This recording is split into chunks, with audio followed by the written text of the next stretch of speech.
Use the right paintbrush for the job and your success goes up by 90%. Use the wrong brush, however, and your painting is pretty much doomed. There is only one exception to this rule. I will get on to that a little bit later in the video, but for now, let's have a detailed look at all 30 brushes you might see in the art shop or which watercolor artists use and wonder if that's the brush that will solve all of your problems. Hi, I'm Leila, a professional artist. Welcome to my studio, and don't forget to subscribe to this channel if you love learning new things about drawing, painting, art materials, and step-by-step tutorials. As I've said, I will test 30 brushes for you and show you their superpowers. All the brushes that I have here in front of you can be divided into 5 main categories. Mop brushes, oval brushes, flat brushes, round brushes, and specialty brushes. Brushes can also be divided into groups by the material that the bristles are made from. So you can get synthetic bristle. So this is total acrylic bristle. It has that feel of acrylic. It's very springy. You can usually see it with just a naked eye what it is. Even when it's, sort of a colored to look like it's natural, you can still get a feel for it. Sometimes they even look white. You can definitely tell they're artificial. You also can have a brush which is natural. So you can get something like this, which is sobel, or something like this, which is natural squirrel. So squirrel and sobel are the most popular natural bristles, although sometimes you can get camel hair and things like that. I will show you a little bit later on. And they're usually the most expensive ones as well, out of all the whole lot. And then there are brushes like something like this, which are in the middle. What it means is that this brush is artificial bristle, so acrylic bristle, but it is designed to behave like a natural bristle, specific natural bristle. So you can get brushes like this which are mimicking sobel, or like this specific one, it's mimicking squirrel. So these are, I guess, would be vegan. It's not natural animal hair. And as I test them all out, I will be pointing out what the brush is made out of. Okay, what sort of a bristle it has. The first brush that we're going to look at is called a mop. So mop for watercolor. This specific one, as I said before, it's artificial bristle, but you can get them usually with squirrel bristle if you're looking for a natural bristle. So what is a mop? It literally looks like something that you would use to sweep the floor or something like this. You usually get these little ties around. Mops tend to have different numbers as well. So like, for example, see, this one is size 0. Normally size 0 would be the tiniest brush ever. So mops almost never come in a tiny size. So this is the smallest size, and they're usually bigger, and you can get even really large ones. I don't have any at the moment to show you, but the cool thing about the mops is that they hold a lot of water. So if you want something where you are working with a brush, no matter what size it is, it will hold more water than another type of a brush, for example, a round brush of that same size. So here we go. Let's have a look. When you wet this brush, it usually comes to one point, but this point is not super fine. So it will be really hard, if not impossible, to work on very tiny little details. And this is the kind of a line that it would create. So what is this brush good for? It is absolutely brilliant if you are working quite quickly, if you want to apply water on your paper, if you want to create washes but still have a little bit more control over some other things, then this brush is absolutely perfect. What does this brush struggle with? this brush struggles with anywhere you want a lot of control. So for example, if you are trying to create a thin line which is the same thickness all the way through, it will be quite hard to do it with this, especially if it's a very deliberate line, not just a quick sort of a gesture of the hand. But for things like washes, gradients, any kind of addition working wet on wet, this is perfect because it holds so much paint and so much water. You will go much longer between needing to go back and get a little bit more paint on the brush.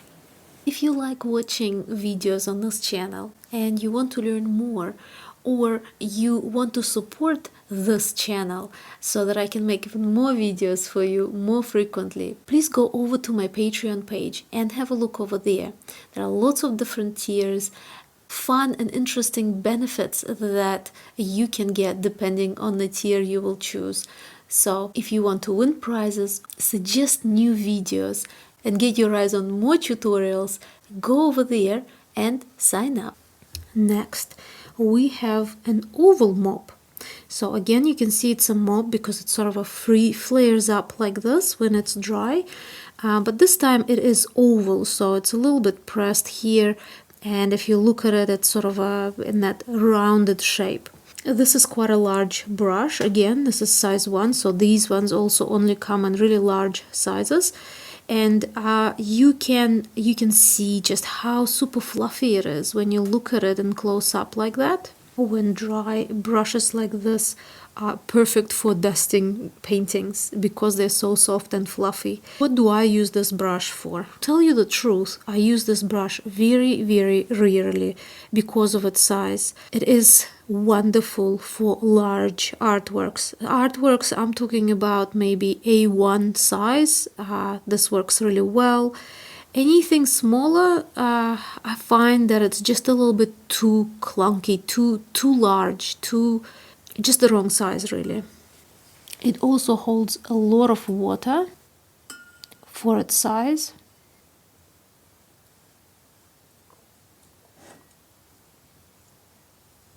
And you can see how it literally just absorbed everything on this dish of mine. It has an incredible ability to hold the paint down. So you can see how perfect it would be for washes and all sorts of other things. And you can get really soft, very, very beautiful, smooth layers with this if you wanted to.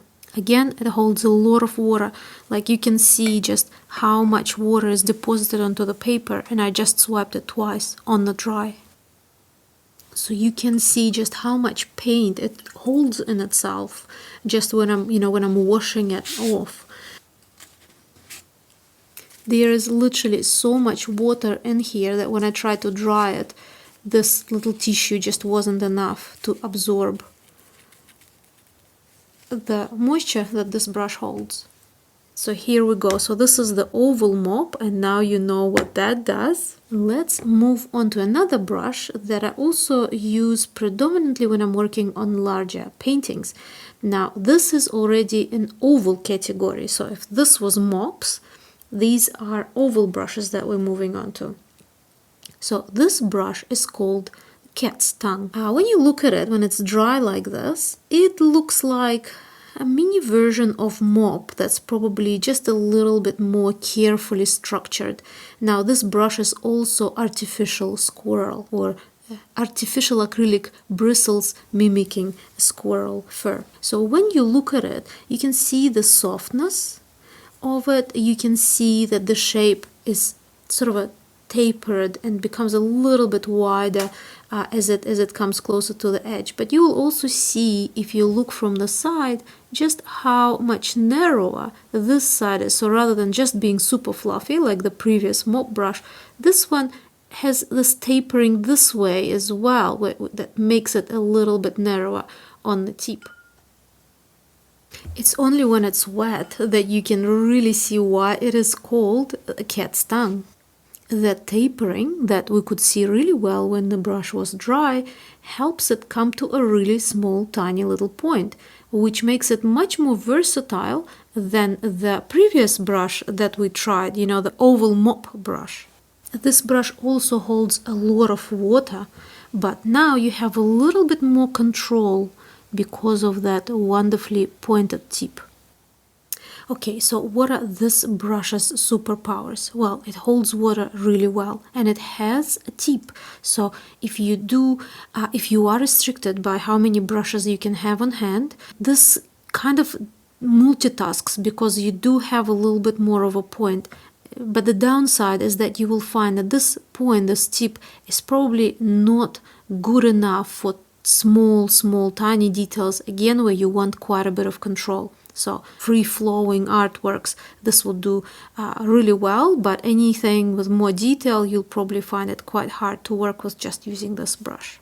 Okay, so next I have two Filbert brushes, which are also considered to be an oval brush. So they're flat, but oval. Now, these ones are also called cat's tongue, but for me they are much more closer to the oval brush, and I will show you in a second why I think so. So you see, I find that this brush does not come super finely to the point, so just a little bit of a different design really, but it does make quite a bit of difference. So here I go, and this one's Sobel, this brush. So I'm just going to create a line like this first, and you can see how much less water it holds because it looks like I need more.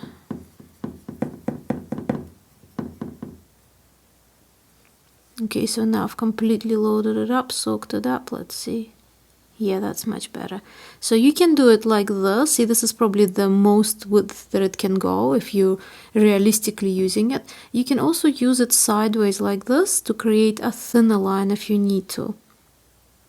What is the plus side of this? You might find it very useful if you are working on landscapes, for example, and you're trying to create sort of like bushes or maybe some kind of a textured sort of a surface where something like that can be very useful to use, maybe water or something like that, just because of that oval shape. At the same time, it is versatile because, as I showed you, you can work with both sides, so the wide side and then the thin side.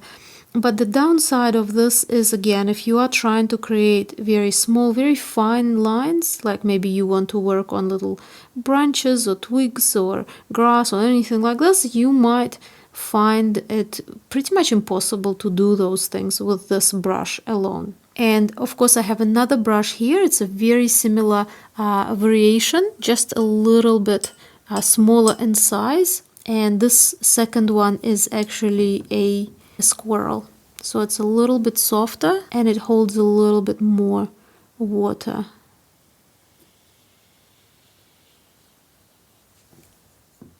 So here we go.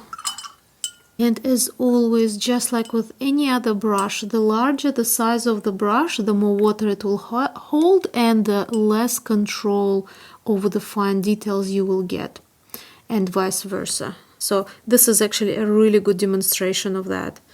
So far we've tested out mop brushes and oval brushes.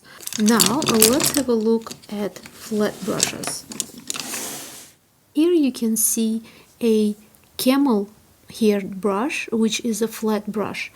It's not just a flat brush, it is usually called a glazed brush just because it is still quite fluffy and quite soft, and you see how it kind of becomes just a little bit wider on the the cutoff end of the bristle versus here. So it's still quite fluffy. You can see it when we look at it sideways. And as you probably already understand, as the name suggests, this brush is perfect for glazing, for creating really good seamless washes, and again, for the brush of that size, it holds water quite well. Sorry guys, my camera did not focus well, so I'll just show you again. So what you can do, you can use the side of the brush to create a very fine, thin line, but you can do it pretty much only with straight lines. As soon as you want to curve or curl it down, you start to run into this kind of a scenario. So if you perhaps are working on some kind of a pattern, like a floral decorative pattern, this will work really well. But if you're trying to create tree branches that are curving down, you will see how this will kind of get in the way. Also, these brushes are used for creating glazes on pottery and things like that. All of those beautiful, lovely circles that are done on plates and cups and things like that. It's most likely it'll be something like this brush. So plus sides of this, it is absolutely gorgeous for creating washes, even some kind of detail like straight lines. But if you want to get into a very thin, precise, precision painting, you will probably find it quite difficult with this brush. Next is a typical flat brush. So something that, when someone says flat brush, something like this usually comes to mind. So this one is also Sobel. It's a very old brush. I very, very rarely use it, and I will show you why. Just like the previous one, you can create a very, very sharp, very strong, defined line like this. And you can even create a straight line like this. But as soon as you try to move sideways, you might have problems. What this can work super well for, though, is lettering. If you're doing fancy lettering, something like this will be perfect because it holds its shape so well. For watercolor painting, if you're painting landscapes, still lifes, and things like that, I find that these edges are just a little bit too harsh for anything you want to create. Again, though, guys, remember, everyone works in their own way. Maybe someone works in little clear, little brush strokes. Maybe you're working on the building where you've got bricks and you might be using something like this. If that would work well, then definitely go for it. If you are into calligraphy like that, where maybe you're writing certain things, then something like this again would be just absolutely perfect. But in my case, I use it very, very rarely, and I find that it's really, really rare that I would reach for a brush like that. So next is a brush like this. I don't know exactly how to pronounce the name of it in English. Hake brush or something like that. Sometimes you would find them like this. Sometimes when they're larger, you can actually see that it's made from two separate little wooden planks that are held together. That are held together by like some kind of a tie in the middle. So these brushes usually, most likely, have very, very fluffy bristle. And they are usually quite large. So again, this is probably the smallest that you can find. You can find them this big, you can even find them this big. What are these things good for? Number one, something like this is good for two things. Number one, something similar to the oval mop brush where you want to just apply a whole bunch of water on your paper, and that works well. But number two is using it dry. And what I mean by that is, for example, creating a wash of color and then using this brush dry to soften some of the washes. So, for example, you have created too much texture, but with this brush you can soften everything up like this.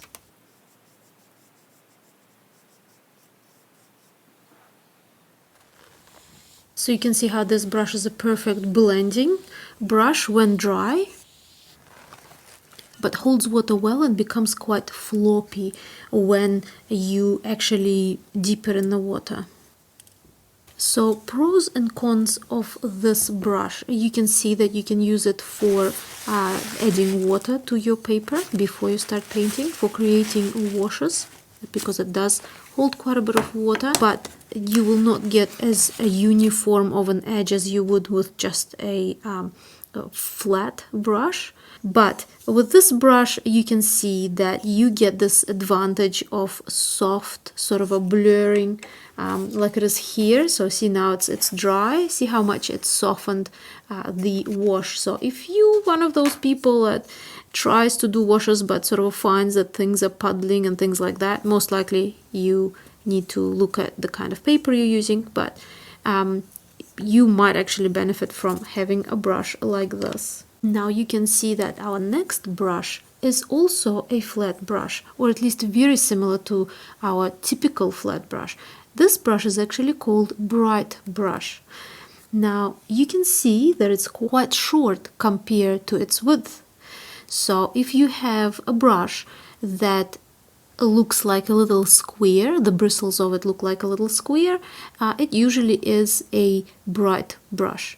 So this type of a brush is usually quite springy, and you can also use it when you need lots of control for things like calligraphy and other bits and pieces. So just like the flat brush, it would have very similar properties really. The only thing is that it will hold even less water. If you're working with watercolor, you'll probably get even more definition with this than with the flat brush, and even more control than the regular flat brush because of the short bristles. So again, I use this brush very, very rarely. Like, these brushes are over 30 years old. But if you are working on cityscapes with tall, straight lines and buildings, you might actually find this quite useful at times. But if I use them, I mainly use them for things like calligraphy, if I need to do that with a brush. This next brush is a very small sized flat brush.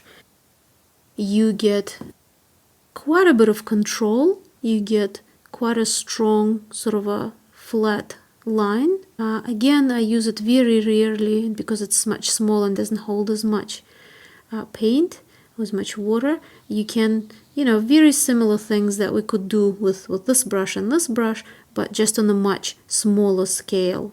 So what would this go well for? If you like to work on patterns, if you like to work with calligraphy or, beautiful script, or if you like to create anything that has these little, little markings. Like, for example, again, if you're working on a building with bricks, this would be perfect. This will save you so much time. You can just go ahead. I'll use this paper. You can just go ahead and create a whole bunch of bricks just like that.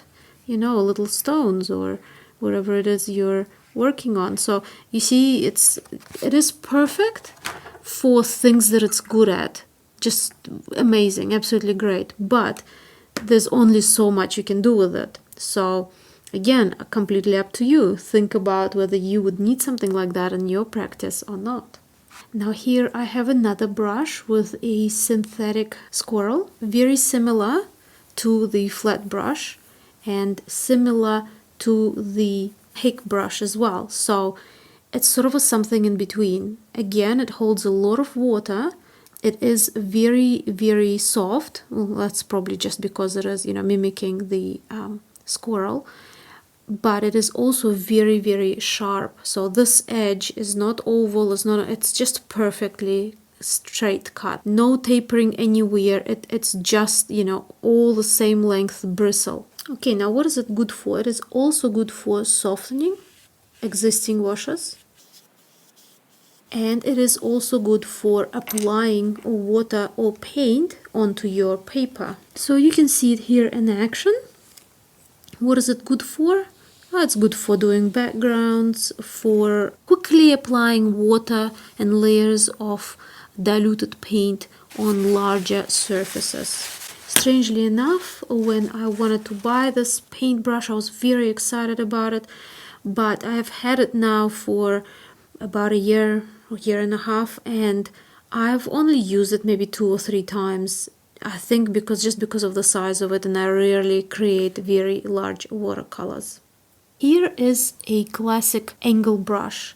Angle brush is just a flat brush that has an edge that is cut on the angle. This specific brush is just a synthetic brush. I love using it with acrylic paint.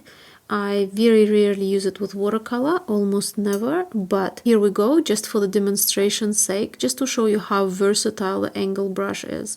So to me, angle brush definitely beats the square, your regular flat brush. The cool thing about this is that you can create a very flat line just like you can with the flat brush. You can also create a thin line just like you can with a flat brush, but you also have a little bit of a tip that you can do little squiggles with. See, now I can even do a little rounded shape, so it's much more versatile.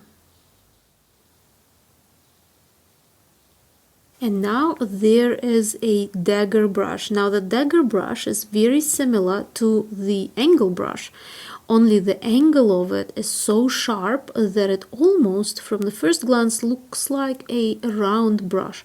Sometimes I've also heard them called triangular brush, but Dagger kind of, I think, is more widespread as a name for it. Now this specific brush is also synthetic, and I also love using it with acrylic paint. I do find that synthetic brushes don't hold water as well, so I do prefer them more for creamier textures like gouache and acrylic versus watercolor. But you can see how this brush can already become so much more versatile because you have the width, even though this is quite a small size, keep in mind, you've got the width of the stroke,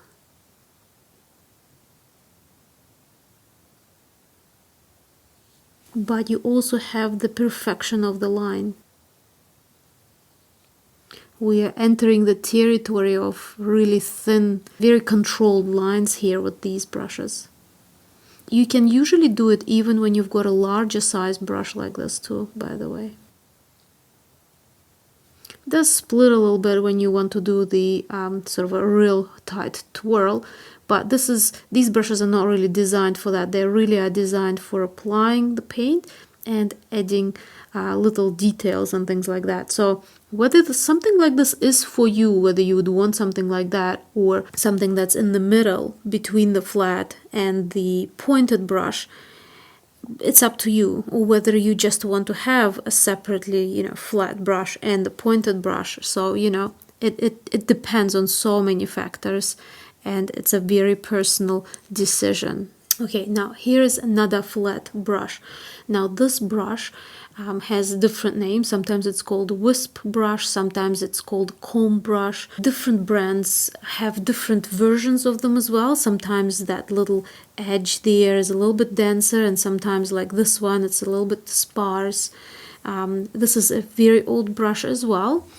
And what this brush does is that it helps you to create a really interesting texture. So you can probably see this now here, that some of the bristles sort of clumped up together because it's damp. You can see how it tends to create this multi-linear look, almost like you're creating lots of little lines at the same time. So you can create these beautifully irregular lines. You can use it to do highlights on the fur, on the hair. Maybe you can also create sort of like a leaf pattern and things like that. Grass, or anywhere where you need to create the texture of lots of little thin lines next to each other. This is perfect. So here we go. So these are all of the brushes that I use that I would consider to be flat brushes. Now let's do round brushes. And let's start our round brush collection with a brush that you probably have seen a lot of artists use. So this is almost like an Asian type of a brush. Some people call them calligraphy brushes, and some people call them, or brands call them, sweep brushes. So they usually have the sort of interesting handle as well to go with them, but not always. So here I've got two different sizes. Now you can see that when this brush is dry, it's very fluffy, very soft, a lot like this brush over here that we've tested. But it is in the rounder shape. Super fluffy, almost shapeless bristle when it is dry, but very, very tight and easily controlled bristle when the brush is wet. This brush holds an enormous amount of water and can create a very natural looking, very organic line. You can have a really nice point that you can work with, like this. In terms of super tight control over the point, you see how the line is a little bit wiggly, it's almost like a little ribbon versus just perfectly controlled straight line, but you can still get away with quite a bit considering how large something like this is. There is a secret to this brush because it holds so much water. You see how much water? And I can just be applying more and more and more. And I can keep going and going and going and cover this whole page with just soaking this brush once. Right in the center there, there's almost like a little reservoir, and that space fills up with water. And then what happens is that when you keep drawing or painting or writing with this brush, that water slowly seeps down and comes out of the tip, so you have this whole big reservoir of water that can really hold quite a bit of moisture. This is the typical round brush. I have really lots of different versions of it. So for example, something like this, which is synthetic, so it pushes back quite well, and so therefore it can create a really nice line where you can press on it. It also distributes the paint quite well, but does not hold too much water.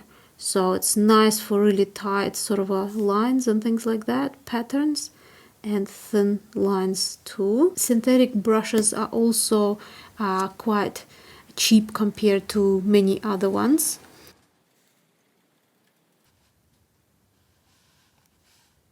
So here I've got a synthetic sable.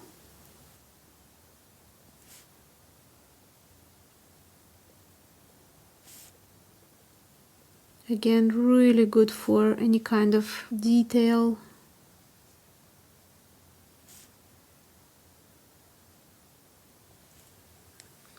Has a nice point to it as well.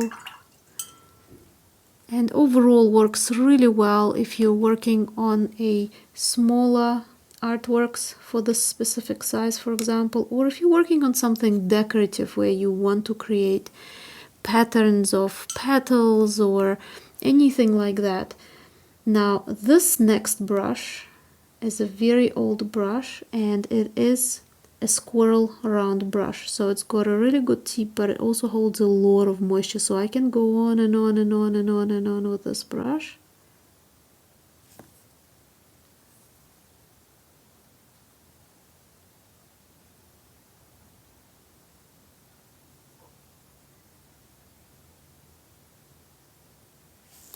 Also perfect for calligraphy, any kind of patterns. And here I have a sable brush number 8, so this one's a real sable. Also fine point and a lot of give. This is one of my favorite brushes. So because it's wide over here, you can press and create a really nice wide spot, but you can also go in and do, you know, little details, little lines, spots, and whatever it is that you want. So this is the versatility of the round brush. And here I have a high grade sable, and this is number 3, so it's smaller than the previous one. So something like this would be absolutely perfect for thin little details, lines. Again, you can press and create a wider, not enough water there, and create a wider line pattern.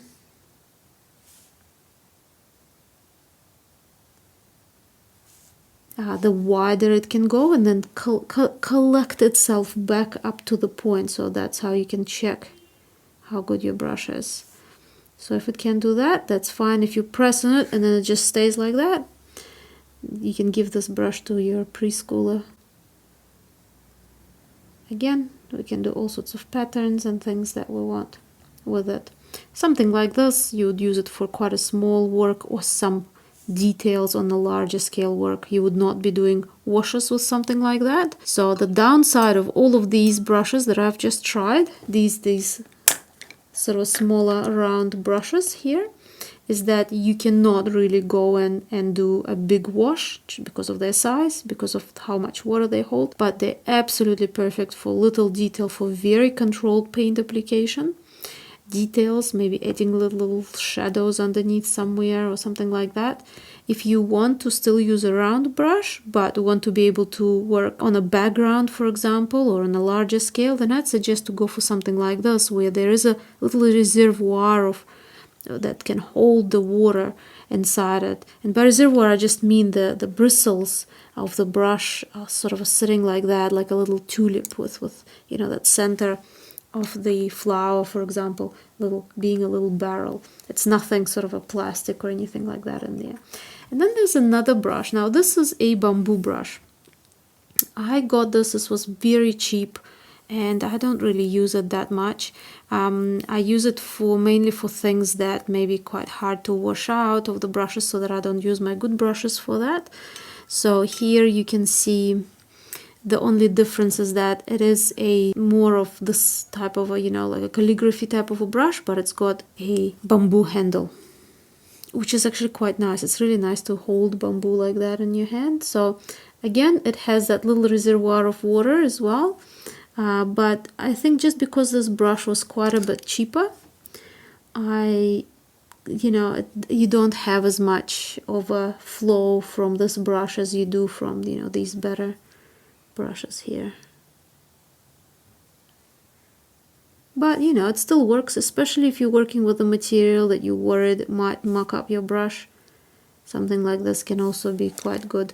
And you can see this brush does not spring back, it stays like that when you work with it. Okay, and now we have come to liner brushes. They are also called rigger brushes or script brushes. So just, I've seen them being named all sorts of things. And I've even seen it being called a long brush. Now, the actual thing with this brush is that the bristle is very, very long. So not only is this brush very thin and very fine, but the bristle itself is very long. And you can see here I've got two brushes. One is made with the synthetic bristle and the other one is synthetic squirrel. Now these brushes are perfect when you want to create a very, very thin line. But another thing that really sets them apart from all the other round brushes with fine tip is that usually these brushes hold a lot of water because of the length of the bristle. So if you want to make a long line, like for example, you are working on an artwork that has power lines or something like this going through it, you want to not just have a thin fine line, you also don't want to have any breaks in it.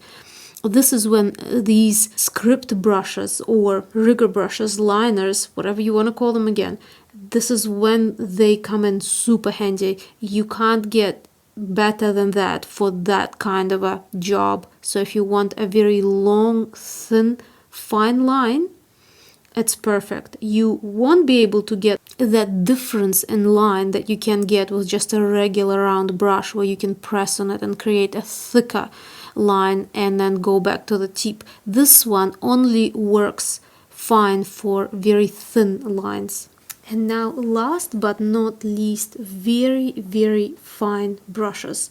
Your detail brush. Ultimate miniature painting brushes like 0 and 00. Personally, I don't use them very much in watercolor because I almost never do miniature watercolor, but sometimes you might find something like that handy if you are working on a small scale or on a very fine paper and you want to get those perfect little lines or dashes that you need to do. So probably, as you can imagine, these brushes don't hold much water at all because, very short, very fine, small bristle, no matter what they're made from. But they are perfect for when you want to have super control. So very, very, very fine details. This is what this brush is good for. Little hairs, maybe little whiskers and things like that.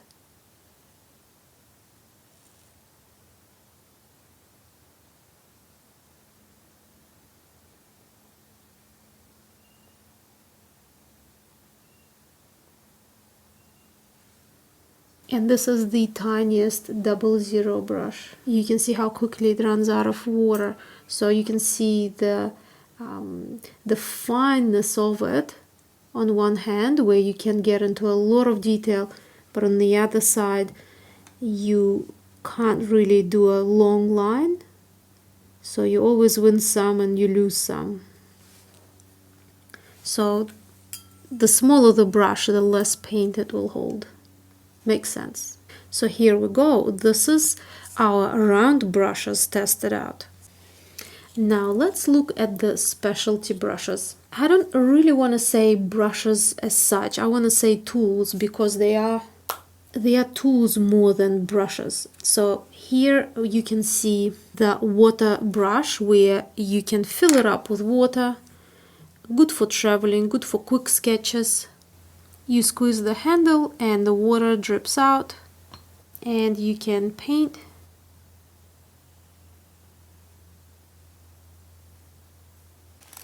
And then to wash the brush after you've been painting, you can just squeeze on it again and drip out some water and dry it all off, and your brush is clean. I personally don't like using these brushes much. Even when I'm traveling, I try to take with me just regular brushes, because I find that it's really hard to control this brush, whether for lots of water, a little bit of water, fine line, thick line. They seem to be all over the place. So they're perfect if you are on the go and you want just like a quick little maybe a background coloring to, say, a pen drawing or something like this. They're perfect. If you want to get into reasonable watercoloring, this brush is probably going to get in the way. You'll feel like you're not getting enough out of it. The next brush is a foam brush. I personally don't use foam brushes that much, because you can see I've got wide brushes enough of those. But if, for example, you are wanting something larger, you want to create one large project, you don't want to spend too much money on large quality brushes, something like this can come in handy because it is so cheap. You can just get them in the shop usually for like $2. Brushes like this are brilliant for holding water. So if you need anything to do with the, watering the background or anything like this, and you see how there's so much water that it's holding that I'm barely getting even any paint out. So it's mainly water, and you can get a reasonably sharp line. You can get them really wide. I've got some, but I don't know where they are right now. They're also used a lot with pottery and things like that as well. So something like this can be a substitute to these larger brushes like this one, for example, or that one, but in a much cheaper budget. You can't do the other things though that these brushes can. You can still get away with doing maybe a thin line. Also, another word of warning for these brushes is that they are very non-long lasting, because as soon as a little bit of the foam on the end breaks away, you will not get that uniform line. You'll be getting streaks. And again, if it's something that is part of your design, part of your painting, then it's fine. But if it's something where you want to have a very smooth uniform look, this will be getting in the way. But as I said, these are very cheap, and you can get lots of different ones, just to so you can chuck them out as soon as it's a little bit off for you. Okay, now here I have this kind of a brush. It's a fan brush. This specific brush is synthetic. I don't have any natural bristle or even synthetic that mimics natural bristle, but what these brushes are good for is creating texture. So as I said, these specialty brushes, they're not so much brushes as they are tools more for creating different textures. And anything can go. There's lots of stuff. You can use stamps. You can use all sorts of things, depending again on your style. So this, something like that, can do this, can do this. You can create little waves, for example, if you're working on the water. So something like this, it can be handy for that kind of a texture, a pattern, just because of how flat they are. This kind of a brush is probably the brush that I get asked about the most, because they're just so eye-catching, you know, and look, what do you use this for? You can use this for foliage, you can use this for all sorts of things. I don't tend to use them in watercolor. Again, maybe perhaps because the brushes that I do have are synthetic brushes, so they work much better with acrylics.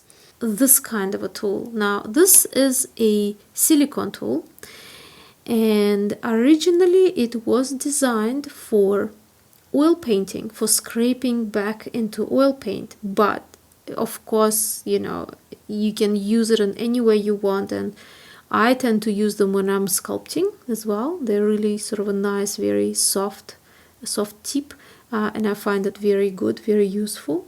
But you can also use them to scrape texture into your paint. And you might end up doing something like this, and then you might want to create a little bit of texture, scraping the paint, dragging the paint out. This can be a perfect tool because it's not going to damage your paper.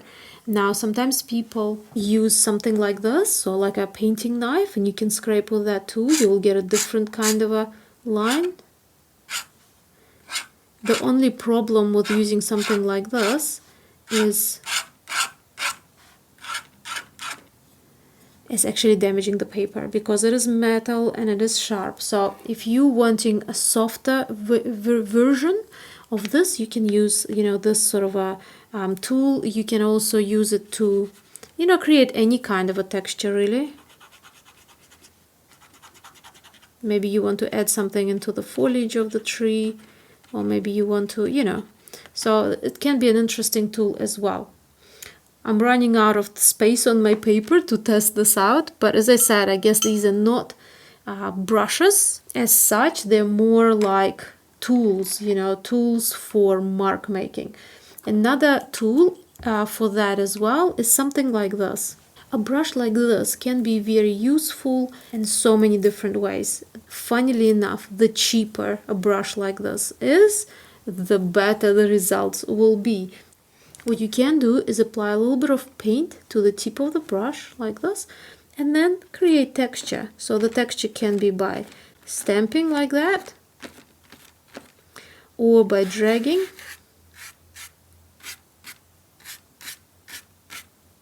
Again, depending on what you're working on. Like, imagine you're working on some haystacks and you need to add a little bit of texture or something like that.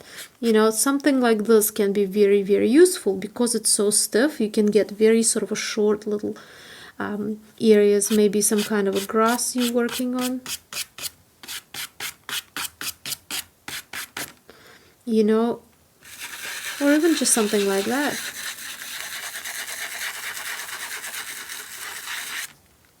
So you can see how tools like this can be very handy. This brush is also quite good for flicking paint. For that, you would probably need to load it up quite a bit, and then you, for larger flicks, you can just hit it with something else.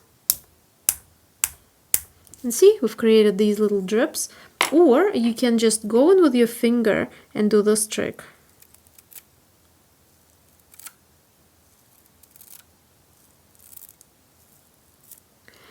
Another thing that works well for that is a toothbrush. So as you see, sometimes you don't need very expensive tools to create really cool little effects like that. So let's have a look again. These are our mops here. Then we've got our oval brushes here, this sort of a darker color. Then this greenish color for the flat brushes.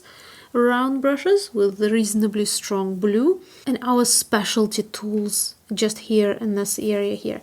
So you can see how, depending on the kind of a texture you like to create in your paintings, the kind of a look that you go for when you're painting, you would need to get specific brushes. Do you need all of them? I've collected these over many years. I've got more brushes. This is just a small portion of this. I also have, you know, oil painting brushes and acrylic brushes and all sorts of stuff. So this is just, I was just focusing on things that you might think of using for watercolor. If you are someone who goes for very sharp calligraphic kind of art, then perhaps going for flat brushes like this bright brush and flat brush If you want to create large washes, if you're working on large sizes, you want brushes that hold water. How much control over it that you want, that would be up to you. That's why I did all this testing, so you can figure out if you want something like this kind of oval mop, or whether you want something like this cat's tongue kind of a brush. Let me know in the comments what you're thinking and what you love using, and if there is maybe a brush that you thought, oh, that looks kind of boring in the shop, but now that you've seen it at work, you think, hey, I actually really do need this. They all have a different price range, and as I said in the beginning, the more natural bristle brushes, the better quality that bristle is. Even within the natural brushes, you can get that gradient, the more expensive it is. So you can get a brush that looks like this, that you can get for, I don't know, $15, and something that you would be paying $150 for. And it will look, from the first look like that in the shop, it will look very, very similar. So there's this, financial things to take into consideration, because we're all different, and some of us are just starting out, and you might not want to spend a lot of money on, or maybe you're closer to being a professional, or money is not an issue for you, so you can just go in and really spend a lot. Now, as I promised, I will show you something. Now, you know how I've showed you all of these brushes, and each brush is very specific, and it does its own job. It probably does it quite well, but it's a very narrow job. There is one brush in these that if I had to use only one brush for my painting, I would choose that brush. Can you guess what it is? I'll give you a minute. Just write it in the comment section. Which brush do you think it is that if I had to just choose one brush to use for a painting, which one I would choose?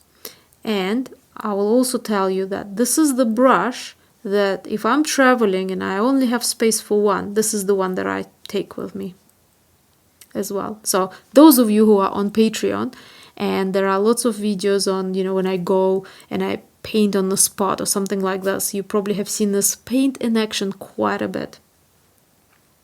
Okay, time's up. I'm going to tell you what it is. It's this brush here. This is natural sable brush.